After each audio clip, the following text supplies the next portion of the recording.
From Lisbon, this is Frontlines and Backrooms Brief, the key stories shaping our world this week and the commentary that makes sense of them.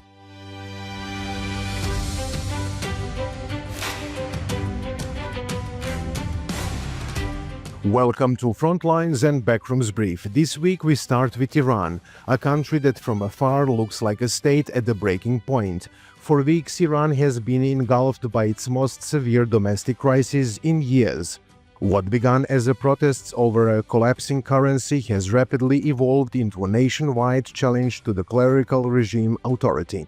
The streets are filled with anger, the government is responding with unprecedented force, and the world is watching as the United States threatens military intervention. Today we talk about the roots of this turmoil, the potential for dramatic change, and what it all means for Iran and the region.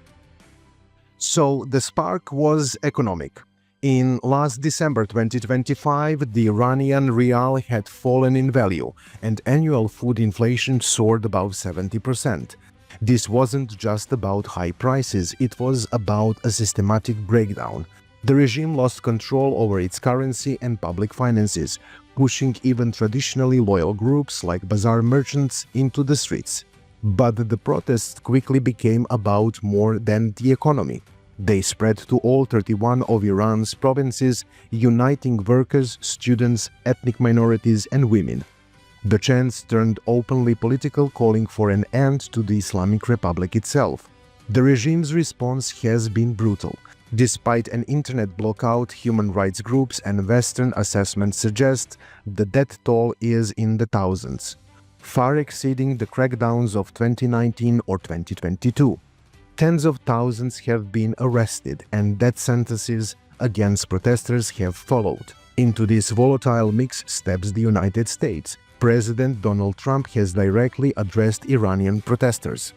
And by the way, to all Iranian patriots, keep protesting, take over your institutions if possible, and save the name of the killers and the abusers that are abusing you. You're being very badly abused.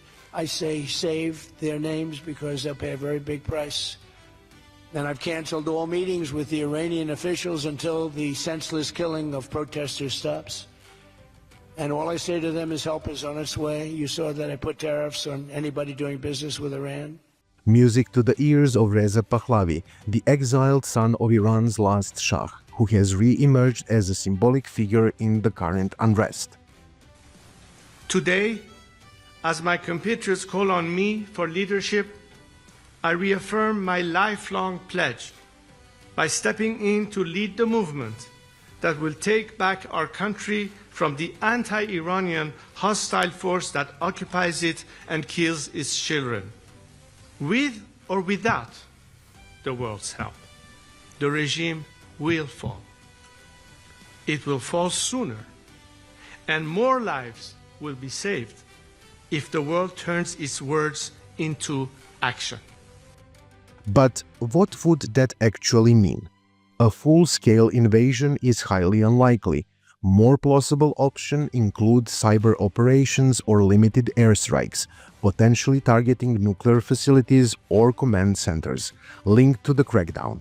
Still, US military posture today is more constrained than in mid-2025, and any strike would risk serious Iranian retaliation. For now, threats appear to function more as a pressure than as imminent action. So where does this lead? The regime is under immense strain, but its fate is not yet sealed. Three broad scenarios stand out. First, regime collapse. Sustained unrest could fracture the elite and trigger defections within the security forces. This is the protesters' goal. But the core repressive institutions, the Islamic Revolutionary Guard Corps, remain loyal, and the movement lacks unified leadership. Second, authoritarian retrenchment or transformation. The regime may crush the protest and survive in a more isolated, militarized form. A leadership transition, especially if Supreme Leader Ali Khamenei is sidelined, could see the Islamic Revolutionary Guard Corps move to dominate the system. Third, a protected crisis. The most likely near-term outcome is ongoing instability. The economic roots of the unrest are structural. The regime cannot fix the economy or restore legitimacy, and cycles of protest and repression are likely to continue. This brings us to the structure of the Islamic Republic itself. The system is designed to survive shocks. Power is divided across overlapping institutions, all ultimately subordinate to the supreme leader, under the principle of Walayat-i-Faqih. Even if one branch falters, the system is built to carry on. That means change is difficult, but not impossible. If it comes, it would send shockwaves across the region. Iran's network of regional proxies is already weakened, and the regime in crisis would struggle to sustain them. A collapse or even prolonged instability would reshape power dynamics from Lebanon to Yemen. The situation in Iran is a story of domestic failure meeting intense external pressure. The social contract has broken. The regime is responding with force. And an unpredictable US president is applying pressure from the outside. The decisive factors will be internal: the courage of protesters, the loyalty of security forces, and the choices of an aging leadership. One thing is clear: the Islamic Republic is emerging from this crisis weaker than at any point since its founding, and what follows will reshape the region for years to come.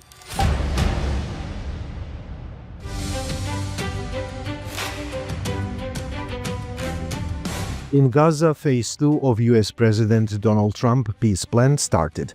This was announced by US envoy Steve Witkoff. He said Phase 2 would also see the reconstruction and full demilitarization of Gaza, including the disarmament of Hamas and other Palestinian groups. The US expects Hamas to comply fully with its obligations. Failure to do so will bring serious consequences, Witkoff warned. Under Phase 1, Hamas and Israel agreed a ceasefire in October last year, as well as a hostage prisoner exchange, a partial Israel withdrawal, and an aid surge. But there are a couple of problems. First, the ceasefire is fragile at best. In that phase, Israel was to halt attacks. Although the number of attacks decreased, 449 Palestinians were killed and 1,246 were injured. Israel is obliged to withdraw beyond so-called Yellow Line, but it continued to squeeze Palestinians into ever smaller clusters. Phase 1 was also supposed to provide full humanitarian aid, but Israel's restrictions on humanitarian aid and ban on many international organizations continue.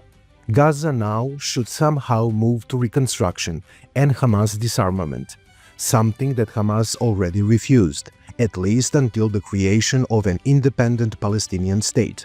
Also, Israel is still avoiding a direct commitment to full withdrawal from Gaza.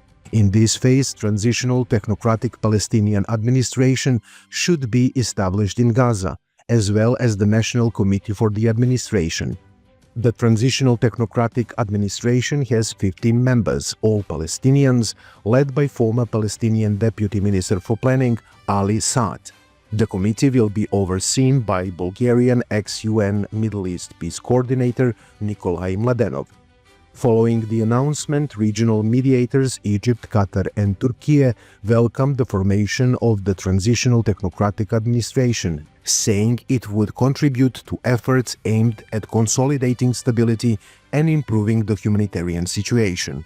But all you need to know about Arab mediators, partners, guardians of the Palestinians, was bluntly revealed by Israeli Prime Minister Benjamin Netanyahu in his interview with The Economist. They don't care about the Palestinian issue. They care about its effect on the street. They themselves say, we understand that there's so much chicanery there and so much corruption there, and that they say, we need something in order to continue the Abraham Accords, which I made with President Trump and the leaders of 4 Arab countries. And be assured that Mr. Netanyahu didn't just say this to undermine the Palestinian position. He said it because for most Arab countries, especially in the Gulf, this is behind-the-scene argument for the issue that has burdened them for so long. Meanwhile, a group of United Nations experts has called Israel's action since the ceasefire on October 9 genocide without witnesses. with journalists being killed, denied access or forced to leave, humanitarian organizations being paralyzed or expelled, and deceptive global perception that the ceasefire is reality, crimes are being committed without public scrutiny, said a document signed by 20 United Nations experts. So, how does Phase 2 actually play out? Most likely, it doesn't, at least not in the form announced. Phase 2 assumes three things that currently do not exist: a stable ceasefire, Israel's willingness to fully withdraw from Gaza, and Palestinian armed groups prepared to disarm without a political horizon. None of these conditions are in place. Instead, what exists is a managed limbo: a fragile truce, selective military pressure, restricted aid, and diplomatic language that postpones hard decisions rather than resolving them. Restriction without sovereignty, demilitarization without guarantees, and governance without genuine political authority are not a transition. They are a holding pattern, a way to freeze Gaza in an administratively managed state, while the core questions of occupation, borders, and political rights remain unanswered. In that sense, Phase 2 is less a plan for peace and more an attempt to stabilize the consequences of an unresolved war. Whether it collapses quickly or drags on indefinitely will depend not on statements from Washington, but on realities on the ground, and on whether power is finally matched with accountability. For now, Gaza is being asked to rebuild before it is allowed to exist politically. History suggests that this is not a formula for peace, but for the next phase to come.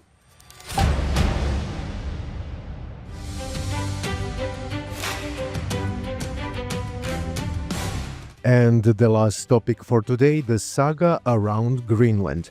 It continues, and most probably it will have at least 2 to 3 seasons. Season 1 has its culmination. The US still didn't give up on military intervention, but Denmark and Greenland, at least for now, put the steam out. Minister of Foreign Affairs flew to Washington to talk with Vice President J.D. Vance and State Secretary Marco Rubio. No major breakthroughs, but at least they agreed to create some kind of a working group that will meet every 2 to 3 weeks, trying to find the solution. France and Germany send their military personnel to Greenland, but don't faint next time when you see the huge title "NATO allies send troops to Greenland." 28 men and women are hardly any kind of troops, but rather symbolism. For now, we will keep Greenland on the radar and follow up.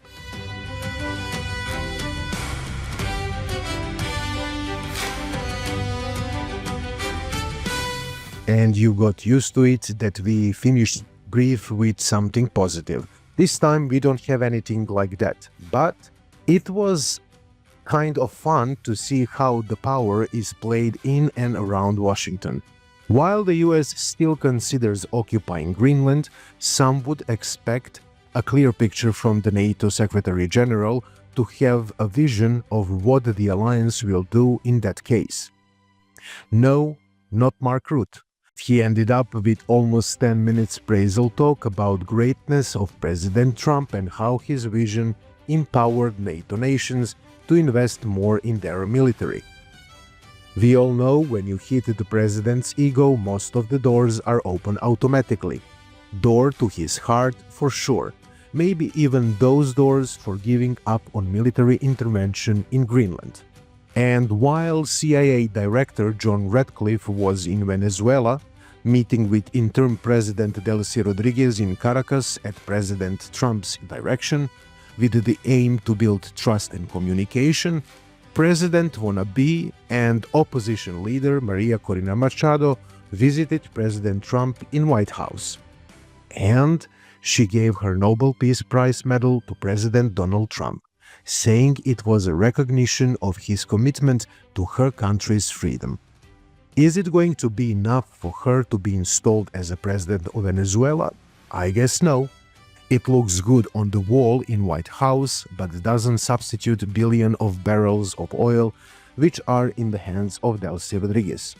And all of this reminded me on one scene from the brilliant comedy To Be or Not to Be by great Mel Brooks, where German leader from 30s and 40s want peace by taking peace from Poland, Austria, France, and so on, while claiming that he has amazing character and great looks.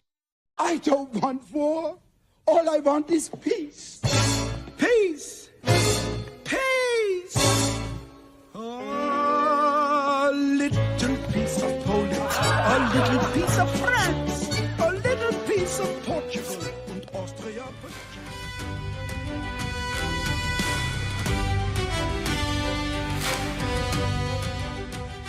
And that's the world this week. From the front lines and backrooms, I'm Vladimir Bobetic, and until next time, keep looking beyond the noise.